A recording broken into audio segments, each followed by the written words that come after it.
Світ має приєднатися до Кримської платформи. З таким закликом до членів ООН під час засідання Ради безпеки звернувся представник Сполучених Штатів організації Родні Гантер. Він привітав українську ініціативу та висловив надію, що якомога більше партнерів приєднається для спротиву Росії. Він нагадав про тисячі загиблих українців та понад мільйон переселенців внаслідок російського вторгнення на схід України, а також зауважив, що саме російська окупаційна адміністрація в Криму чинить репресії проти незгодних, зокрема кримсько-татарського народу. Тому світ має реагувати на ворожі дії Росії, заявив Родні Гантер.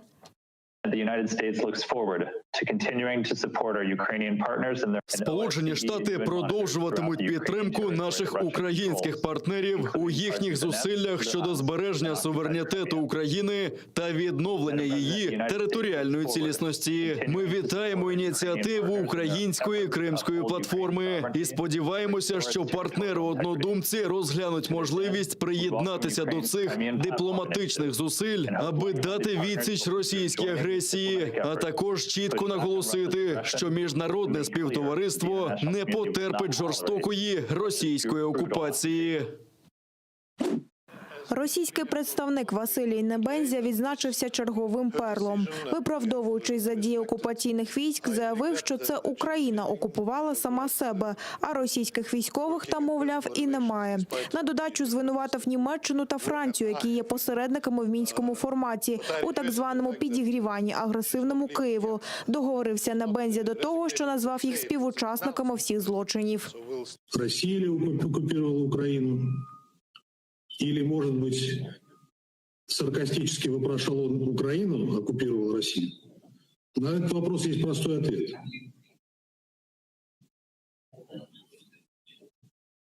Украина оккупировала Украину. К сожалению. И ведет войну на своей собственной территории. Світ не надуриш, бо всі знають, хто окупував Крим і Донбас. Так Небензі відповів представник Німеччини при ООН Крістоф Хойсген. Він нагадав Росії про порушення Будапештського меморандуму, згідно з яким Україна позбулася ядерного арсеналу в обмін на повагу до кордонів. У відповідь Україна отримала війну і окупацію своїх територій, заявив Хойсген. А представник України Сергій Кислиця назвав слова Небензі тестом з кількома варіантами відповіді.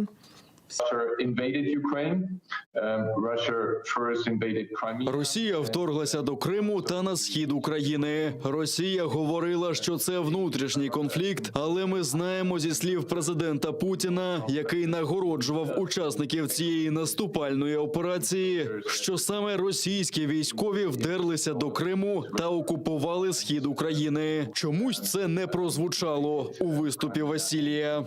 Eastern Ukraine, and this is something we missed in Vasily's presentation today.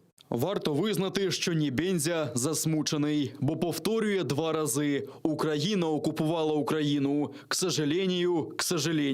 Це, до речі, з трьох варіантів, які він же і назвав до того. Росія окупувала Україну, Україна окупувала Росію, Україна окупувала Україну. Такий собі тест з множинним вибором від російського дипломата, який таки сожаліє, що два перші варіанти невірні. Страшно і подумати, який з них був би більше йому до вподоби.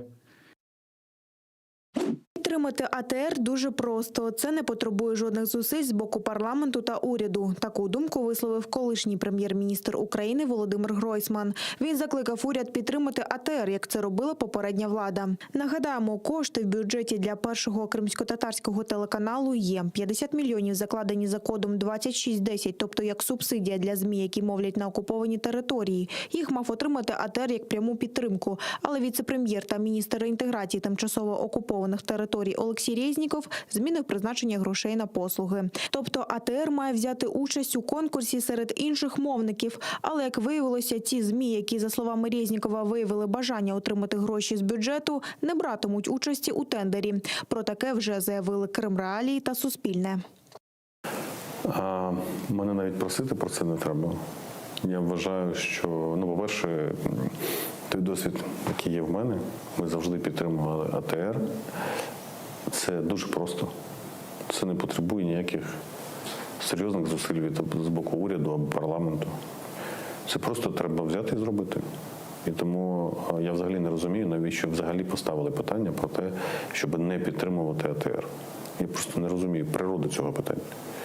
І тому я закликаю вчергове уряд України повернутися до того, що було раніше. Підтримати канал АТР. І це абсолютно нормальне, цивілізоване, прозоре рішення.